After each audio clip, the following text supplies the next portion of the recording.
Сайн байцгаана уу та бүхэндээ энэ өдрийн мэндийг хүргэе. Зэкрүм эхлэхэд бэлэн боллоо. 2016 оны 10 сарын 16-ны орой нар жаргаж бүрэнхий болсон байв. Америкийн Миссури мужийн Индифенс хотын 911-т зэрэг олон дуудлага ирсэн бөгөөд буудал зам боллоо, буун дуугарлаа гэх мэдээллүүд. Тус хотод нэг төмөр зам байдаг бөгөөд яг хажууханд нь машин зогссон байх ба жолоожийн суудлын цонхон дээр бууны сумны мөр маш тод үлдэж замын хажуугийн орон сууц руу бага зэрэг орж зогсжээ. Зам дээр нэгэн эмэгтэй машинаасаа бууж ирээд унсан байв. Эмэгтэй буудуулж биеийн байдал нь аюул байгаа тухай дуудлага инхүү араасаа цувжээ. Цагдаа нар хэргийн газарт ирэхэд жолоожийн талын алга нээлттэй. Залуухан эмэгтэй газарт цээжнээс нь цус садарсан.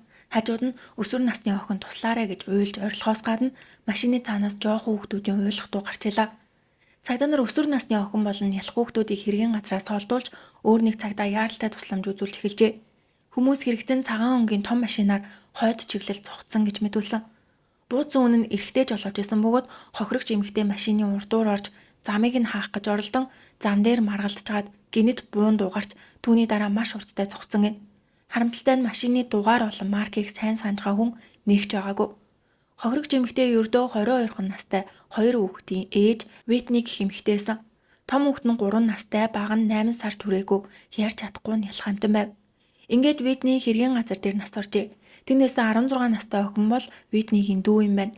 Витни цээжнийхээ яг голд буудуулж үхэл түрэх аюултай шарх авсан бөгөөд хэргийн газраас 2 сумны хонгоо олцсон. Хэрэг гарсан газар Канзас Сити бүсийн Индифенс хэмээх 120 мянган орчим хүн амтай хот. Витни буудуулаад шууд машинаа зогсоогоогүй. Буудуулсан цэг нь Винер Роуд болон Саус Стерлингийн уулзуур дээр ээжээ. Энэ уулзуур дээр буудуулж тэндээс хойш 400 м орчим явсны дараа машин зогссон. Витни амиа алдсан нь харамсалтайж дахиад оцол гарсан бол хүүхдүүд болон дүү нь аюулд орох байсан. Витнигийн дүү Джессика өөрийнхөө аав Витнигийн ах буюу Дилан руу залгаж буудчлаа, түүнийг буудцсан гэж 3 даашгирчээ. Дилан утсаар хүүхдүүдийн уйлах дуу түргэн тусламжийн дохио бичигдэхийг сонссон гэдэг. Амиа алдсан Витнигийн талаар ар гэрийнхэн нь ярихдаа маш сэргэлэн цовоо. Төрсөн өдөр зул сар талархлын баяр болоход хинээс ч илүү баяр өртөгөөр хоолойж баярын бэлтгэл хангадаг байсан. Хүүхдүүдтэйгээ цагийг өнгөрөөхдөө хамгийн аз жаргалтай байдаг байсан гэдэг. Тэгвэл энэ нандин гэр бүлийн ээжийг хэн хүнээс юм бол? Мөрдөгчд хэргийн газрын ойролцоох айлуудаар явж хяналтын камер байгаа эсгийг шалгажээ. Гэтэл хэргийн газрын хойд талын айлын гадаах камерт 911 дуудлагаас хэдхэн минутын өмнөх бичлэг олцсон. Оройн 7:38 орчимд Витнигийн минивэн машин замын хажуу зогссон байх ба энэ үед Витни айл эдийнэ буудуулсан байв. Машин нэлээд удаан тэр айлын үүдэн дээр зогссон бөгөөд Витни ухаан алдсан тул машин аажмаар ирж зогсжээ. Бичлэгнээс цэжигтний цагаан өнгийн том машин харагдсан ч бичлэгний чанар маш муу байсан тул машины дугаар болон жолоожийн царайг харах боломжгүй. Мөрдөгчд машинд хамт байсан хэргийг хамгийн сайн мэдэх 16 настай охин Джессикагаас байцаалт авчээ. Тэр өдөр Витни, Джессика болон 2 хүүхдүүд хамтдаа Price Chopper супермаркет руу хүнс цуглуулахаар явсан гинэ. Дэлгүүрийн бичлэг дээр Витни улбар шар өнгийн цамцтай уцаар ярангаа нялх хүүхдээ нэг гараараа тэрсэн байх ба Джессика 3 настай хүүхд дагуулж харагддаг. Тэд энгийн нэг өдөр шиг хүнсээ цуглуулж дуусаад гарчээ. Витни хүнсээ хажуугийн суудал дээрээ тавиад өөрөө жолоожийн суудалд сууж хөдөлсөн. Гэтэл Витнийг зам руу ормох зар талд нь нэг машин тулж ирээд огцом тормслоод миний урдуур орлоо гэж уурлан машиныг нь тулж дагаж эхэлсэн байна. Ингээд Витниж бухимдаж тормсоо гიშгэн сануулах үйлдэл хийгээд удалгүй тэд гэрлэн тохион дээр зогсов. Өнөөх цагаан машин Джессикагийн сууж байсан хажуу талын цонхтой зэрэгцэж зогсжээ. Тухайн үед 2 машины цонх хоёулаа нээлттэйсэн. Витни цонхороо машинд хүүхдүүд явж гинэ, машина айтаахан жолоод гэж хашгирсан. Гэтэл нөгөө залуу цонхороо толгоогоо цухуулгаад надад ямар хамаатай юм бэ яадын гэх мэтээр томжиргүй хариулсан. Витни уурлан хажуудаа байсан Джессикад тэр хүн рүү ундаа шидчих гэснээр устай хаягыг цагаан машин руу шидэжээ. Гэрлэн дохио ногоон асч 2 машин хөдөлтөл өнөөх залуу гинэт Витнигийн машины урдуур шахаж орохдоо зэрэгцэн аимшигтэй чимээ гарсан. Ингээд машин дайвалзаж эхлэхэд Витни сул дугаар буудчлаа, намайг буудчлаа гэж хэлээд жолоогоо алдан унсан гин. Джессика сандарч Витнигийн үр дээр сууж жолоог аван машинаа замын хажууд зогсоож ихчигээ артал цээжнээс нь цус садарсан байжээ.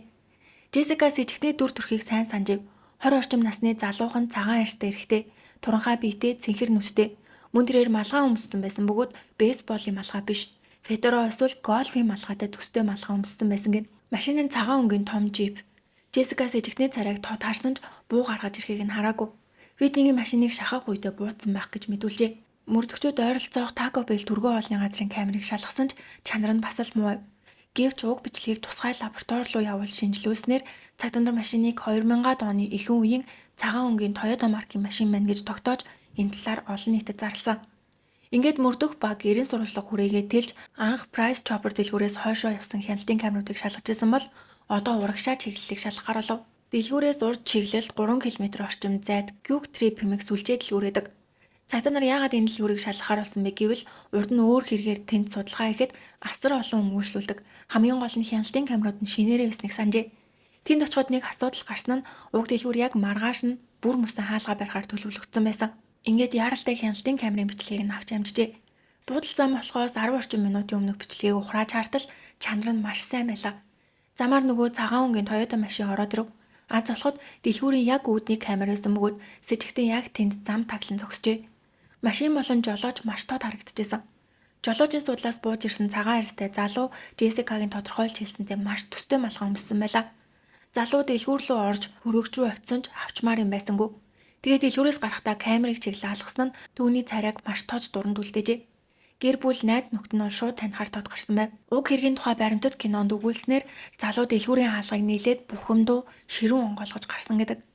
Мөрдөгчдийн үзэж байгаагаар энэ залуу Whitney-гийн машинтай таарахаасаа өмнө ямар нэгэн зүйлд бухимдсан байсан. Дэлгүүр ороод ч авах юм олдоогүй тул бүр уур нүрээ дэлгүүрээс гарч машинаа унаад хурд хэтрүүлэн тавьж явахт нь Whitney-гийн машин замаар нь орж ирсэн байх магадaltaй. Whitney-гийн машин шахаж ороогүй байхад араас нь хэд тулж дагсан байна. Whitney ч зүгээр эсэнгүү торомсоо гიშгэн санууснаас болж тэдний маргаан даамжирч улмаар буудалцахад хүрсэн. Анз болоход машины дугаар олцсон тул цагдаа нар шүүж үзээд сэжигтнийг илрүүлв. Тэрээр Миссури мужийн Independence хотын нэгэн орон сууцнд амьдардаг Джеймс Тайлер гэгчээ. Мөрдөгчөд шууд байрных нь гадаа очиж тагнаж эхэлсэн. Удалгүй байрнаас нэг хүн гараад ирсэн ч 30 иргэм насны залуу биш, хамаагүй настай хүн байлаа. Цагдаа нар та Джеймс Тайлер мөн үү гэж асуухад тэрээр мөн гэж хариулв. Цагдаа нар учир байдлыг тайлбарлан хяналтын камерын бичлэгийг үзүүлэхэд Джеймс та нар миний хүү Крисийг хайж байгаа мэн гэжээ. Нөгөө Toyota машин нь аавынх нь нэрээр бүртгэлтэй байсан бөгөөд хүүн ундаг. Хүүн аавтайгаа хамт амьдардаггүй. Мөрдөгчд ааваас нь байцаалт авахар цагдаагийн газар руу авч яван дэлгүүрийн болон бусад камерын бичлэгүүдийг бүтнээр нь үзүүлэхэд аав Джеймс шууд хүлээн зөвшөөрч миний хүү мөн байна. Би мэдэх бүх зүйлийг хэлье. Нуулаа гэд ямар ч утгагүй зүйл гэжээ. Тэрээр хүүгээ огт өмөрч хаацайлаагүй. Миний хүүгийн нэрийг Крис Тейлор гэдэг. Боломжтой бол намайг цагдаа нарт тусалж байгаа Крис битгий хэлээрэй гэж гуйсан байна. Энэ нь хүүгээ хамгаалах гэсэндээ биш, харин хүүн цагдаа туслалаа гэж аав ээж гэр бүлийнхнээсээ өшөө авахаас эргэлж хэлсээрэг байв. Аав нь цагдаа нарт мөрдөгчдөө тэр хүүгээс олж өөрсдийн амийг эрсдэлж битгий оруулаарай. Крис цагдаа нар өөрийг нь хайж байгааг аль хэдийнэ мэдсэн. Тэр буунд маш их дуртай, сайн ашигладаг учраас та бүхэн болгоомжтой байгаарай гэж анхааруулжээ. Тэрээр үргэлжлүүлэн би хэдэн жилийн өмнө Крист чи шоронд орохоор хэрэг хийвэл би чамайг хизээж гаргаж авахгүй. Хийсэн эргээ өөрөө хариуцаарай гэж хэлжээсэн. Тэр маш ширүүн, догшин, хизээ нэгэн цагт ямар нэгэн хэрэг хийн гэдгийг нь мэдчихсэн. Крист одоо надаас тусламж гуйж чадахгүй. Ээж дээрээ ч очиж чадахгүй болохоор миний олон ээжийнх нь гэрийн гадаа тагнаж цаг зав хүч хөдөлмөрөө битгий гарцдаарай гэж үнэн сэтгэлээсээ мэдээлэл өгчээ. Мөн аав Джеймс нь энэ иргэн талаар мэдээгээр сонссон байсан тул би тэр ядарсан ээж болон бяцхан хүүхдүүдийг бодохоор сэтгэл өвдөж байна. Яагаад тэр ийм аимшигтай хэрэг хийвэ хэмээн хүүгээсээ илүү хохирогчийг ихэнд тавьж ярьжээ. Энэ бол үнэхээр шудраг хүний шинжээ.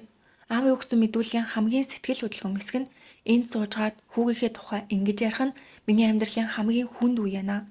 Гэвч алуурчин хүүхдтэй эцэг эхчүүд бүгд над шиг үннээ хэлж хариуцлага хүлээдэг байгаасаа гэж хүсэж ийн гэсэн. Сэжигтэн бол 39 настай Кристофер Тейлор.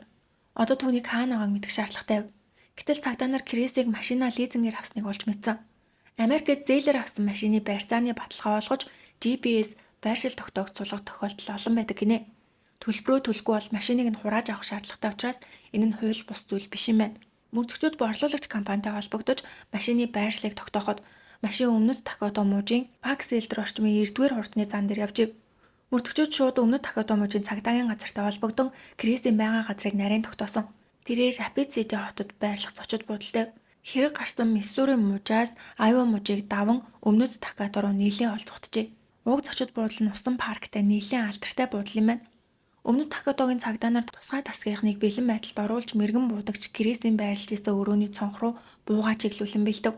Дараа нь цагдаа нар машинаар зочид буудлын зогсоолд байсан Крисийн Toyota машины араас тасцэл мөргсөн. Мөн зочид буудлын ажилтнуудад бусад бүх үйлчлүүлэгчдийг аюулгүй гаргахыг даалгав. Удалгүй ажилтан Крисийн өрөө рүү залгаж зогсоолтойсэн таны машиныг араас нь нэг хүн мөргөчлөө. Гарч ирж шалгана уу гэж хэлсэн ч Крис шууд гарч ирсэнгүй. Эхлээд өрөөнийхөө хөшгийг татан гадаа ямар нэгэн зүйл болсон үгүйг шалгаж машиныг нь мөргсөн байгааг хараад ууртай гарч иртэл 10-аад цагдаа болон тусгаагийн ажилтнууд буу барьсан зогсжээ. Бие дээр нь лазер гэрлүүд тусаж тэрээр газар дээрээ баривлагцсан. Түүний Toyota машин дотроос олон тооны буу зэвсэг мянган сумтайгаа олджээ. Баривчлагдсны дараах зураг дээр ямар ч гэмгүй царай гаргаж зогсдог. Крис Миссури мужид руу шилжүүлэгдэхээс өмнө байцаалт өгсөн. Тэрээр 1977 оны 8 сард төрсөн тухайн үед 39 настай. Джессика түүнийг харанхуйд хараад 20 гаруй настай залуу гэж мэдүүлсэн ч үнэн дээр 39 настай ажээ. Крис барилгын засал чимэглэлийн салбарт ажилладаг. Тэрээр би бууцсан нь үнэ. Гэхдээ санамсаргүй сандарсандаа бууцсан гэж хэрэгээ үлээжээ. Түүний мэдүүлснээр 2016 оны 10 сарын 16-ны өдөр тэрээр Лис Саммит хотод Америк хөл бөмбөгийн тэмцээн үзчихэд оройн 6 цагийн үед гэртээ харахаар хөдөлжээ. Замдаа дэлгүүр орж хүнс цуглуулад дараа нь шатхуун түүхий өөрийн газраас ус аваад явж байтал урдуур нь нэг машин маш удаан явж эхэлсэн гэн. Энэ нь хохирогч Витнигийн машин байв. Крис өөрийн талаас тайлбарлахдаа яагаад ингэж удаан явж байгаа юм бэ гэж бодоод араас нь тулж очсон гэжээ. Түүний хэлснээр өөрөө ерөөсөө хурд хэтрүүлээгүй зөвшөөрөгдсөн урдны хязгаарыг барьж авсан гэдэг. Гэтэл хажуунаас нь минивэн машин зэрэгцэж ирээд дотор нь байсан эмэгтэй түүнийг занлахилж машинд хүүхдүүд явж ийн гэж хашгирсан. Крис хариуд нь би мэдчихэна. Гэхдээ та өөрөө хурд хэтрүүлээд байна гэж хэлсэн юм мэдүүлжээ. Гэвч энэ нь Джессикагийн мэдүүлгээс төсөөрөв. Джессика мэдүүлэхдээ сэжигтэн залуу шууд хараалын үг хэлж надад хамаагүй тэгээд яах гээд байгаа юм гэж зүү бусаар харилцсан гэсэн бол Крис хараалын үг хэлээгүй. Маш ээлдгээр хурдны хязгаарын талаар сануулсан гэж өөрийгөө өмгөөлөхийг хичээв. Мөн Крис өөр нэгэн чухал зүйлийг мэдүүлэхдээ нуун дарагдуулсан. Камерын бичлэгийг харахад Витнигийн машин зам руу орж ирэх үед Крис өөрөө асар хурдтай явж хаад огцом тоормс гიშгсэн байдаг. Бараг л энэ машин яхаараа миний урд руу ордгийн гэж бухимдсандаа араас нь тулж явсан нь тодорхой байтал тэрээр энэ процессыг мэдүүлэхдээ огт дурдаагүй. Ердөө л миний урд удаан явж ахаар нь гүйцэж төрүүлсэн гэж ярьжээ. Тэгээд хоёр машин хурдан хоорондоо уралдах шиг болсон гэж Крис мэдүүлсэн ба энэ нь мөн л Джессикагийн хэлснээс өөрөө. Ингээд явж байтал гинэд түүний машин руу нэг юм шидэгдэн таасыг чимээ гарсан байна. Энэ нь Витнигийн шийдсэн ундааны хаягтай усав. Гэвч Крис тэр зүйлийг юу болохыг тухайн үедээ мдээгүй гинэ. Гинэд тасээсэн чимээ гарч машин руу юм шидэгдэхэд урд нь авчижсэн цэргийн сургуультынхаа рефлексээр өөрийгөө халдлага төртлөө гэж одон санаандгүйгээр буутсан гэж тайлбарлажээ. Крисийн яриагаар бол тэрээр 10 гаруй жилийн өмнө армийн бэлтгэлд хамрагдчихсан бөгөөд тухайн үед тактикийн бэлтгэлийн дагуу би энэ автоматар хариу үйлдэл үзүүлж буутсан гэнэ. Түүний ашигласан буу нь цэрэг цагдаагийнхны өргөн ашигладаг Смит Вессон MP40 хэмээх 4 инчин гар буу. Крис буу зэвсгийн донтон байжээ. Цагдаа нар чи яагаад машиндаа буутан явж исэн бэ гэж асуухад би үргэлж машиндаа буутан явдаг. Буу бол миний тодорхойлолт, миний мөн чанар гэж хариулсан. Армийн сургуульд хийснээс нь хойш 10 гаруй жил өнгөрсөн. Гэтэл дайралт ирэхэд хамгаалах процесс толгойд нь автоматар ажиллаж өөрөө ч мэдлэхгүй буутсан гэх түүний ярианд мөрдөгчөд итгээгүй. Шүүгч цагдаа нар за яах вэ? Чи онлоогүй өөрийгөө хамгаалах гэж буутсан юм байж. Тэгвэл тэр бууч нь машиныхаа хаана байсан бэ гэж асуухад Крис жолоожийн суудлын завсар миний хөлийн хажууд байсан гэж хариулжээ. Буунд чинь кейс буюу гадуур нь хийдэг гэр байсан уу гэж асуухад Крис арьсан гэрэндээ байсан гэж хариулжээ. Тэрээр санаатай буудаагүй гэж мэдүүлсэн. Гэтэл гэрэндээ дарагчтай байсан бууг гэрнээс нь суглан замаг зааж кодон тохиргоог тайлан буудахад доотлол нь 5-аас 10 секунд шаардагдана. Түүнчлэн хэрвээ үнэхээр санамсаргүй буудсан юм бол яагаад тусламж дуудаагүй зугтсан юм бэ? Машинаа зогсоож хүн аюулд орсон эсгийг шалгах нь зүй ёсны үйлдэл байтал Крис тормоз гიშгэгч үйлдэл хийлгүй шууд хурдан нэмж зогцсон. Яагаад зогцсныг нь асуухад шоконд орсондоо яагаа мэдгүй шууд гэртээ харсан. Гэртээ очиод байж байтал радиогоор буудалцаан болж нэг эмэгтэй нас барсан тухай мэдээ авсан. Тэр үед л өөрийнх нь буудсан нас барсныг мэдсэн гин. Гэвч тэрээр цагтад очиж хэрэгээ хүлээлгүй харин ч эсэргээрээ гэртээ хийсэн олон тооны буу зэвсгийн машиндаа ачин өмнөд Дакота муж руу цухтаж хэргийн гол баримт болох бууга Миссури гол руу шидэж устгасан байна. Шүүгчид бууга хайсан нь хэрэгээ нуун дарагдуулах гэсэн үйлдэл биш үү гэж асуухад Крис хүний аминд хүрсэн буу болохоор сэтгэлд сэвтэй санагдаад хайцсан юм а. Гэхдээ би энэ зочид буудал руу ирэх замдаа буцаж очиод хэрэгээ үлээгэж тасралтгүй ботсон хэмээн арчаагүй тайлбар хийжээ. Тэрээр тухайн үед аавынх нь болон цагдаагийн залгасан дуудлагаас зайлсхийж уцаа унтраан батарейг нь авч зугцсан. Хэрэг гарснаас 18 сарын дараа буюу 2018 оны 6 сард шүүх хурлуулж прокурор Крисийг санаатаагаар хүний амнаас хөнөөсөн гэх зүйл ангаар буруутгаж тэнцэн суллах боломжгүй бүх насаар нь орох ял авах ёстой гэж шаарджээ. Харин Крисийн өмгөөлөгч Энэ явдал нь хохирогчийн дүү Джессикагийн шийдсэн ундааны аягнаас олж Крис сэтгэлийн гүн шоконд орсноос үүдэлтэй. Тэрээр цэргийн бэлтгэлийн рефлексээрээ бууны гогцоог татсан тул энэ нь санамсаргүй хүний амь нас хохироос эрэг гэж хамгаалжээ. Гэвч Крис Афганистан болон бусад дайнд оролцож байсан сэтгцэн эмгэгтэй Ахмад Тайчин биш. Ердөө л энгийн цэргийн сургуультанд сууж исэн. Энгийн эргээд явдаг зам дээр ундааны аяг шийдсэний төлөө буу гаргаж ирэн хүний амьд хүрчээд рефлекс гэж ярих нь дэндүү ичгүүртэй. Танхрахны шүүх маш удаан зөвлөлдсөний эцэст Крис энэ талд шийдвэр гаргаж уг хэргийг хүн амьны санаатай эргээр биш харин санамсаргүй хүний амьд хүрсэн болон зэвсэг ашиглаж гэмт хэрэг үйлцсэн их зүйл ангаар буруутай гэж үзжээ. Ингээд түүнд ердөө 17 жилийн хорхол оноо. Хүний амийг тэр дундаа 2 нялх хүүхдээ ээжийг хөнөөчөөд ердөө 17 жилийн ял авсан нь олон нийтийн бухимдлыг асар ихээр төрүүлсэн. Витнигийн 2 хүүхдийг аав нь өсгөж байгаа бөгөөд хүүхдүүд нь жил бүр ээжийнхээ төрсөн өдрөөр захиа бичин агаарын шаран дууж тэнгэр лөө нисэгдэг гин. Ингээд харахаар зам дээр миний зөв чиний буруу гэж маргалдах нь ямар ч утгагүй. Дэлхий дээр дотроо уур бухимдал нь дээд зэгтээ тулсан өөрийгөө хянаж чаддаггүй тесрэхэд бэлэн бөмбөгшөх хүмүүс бидэнтэй хамт амьдарч байгаа. Тиймээс зам дээр бусадтай маргалтахгүй хэрүүл тэмцлээс хол ёж зүгээр л явуулж өнгөрөөх нь өөрийн болон гэр бүлийнхээ аюулгүй байдлыг хамгаалах хамгийн ухаалаг алхам болох байх. Ингээд өнөөдрийн бичлэг маань энэ үрээд дууслаа. Таалагдсан болсоо угтаа лайк болон subscribe дарахаа бити мартаарай. Дараагийн бичлэгээрээ уулзтлаа. Түр баяртай.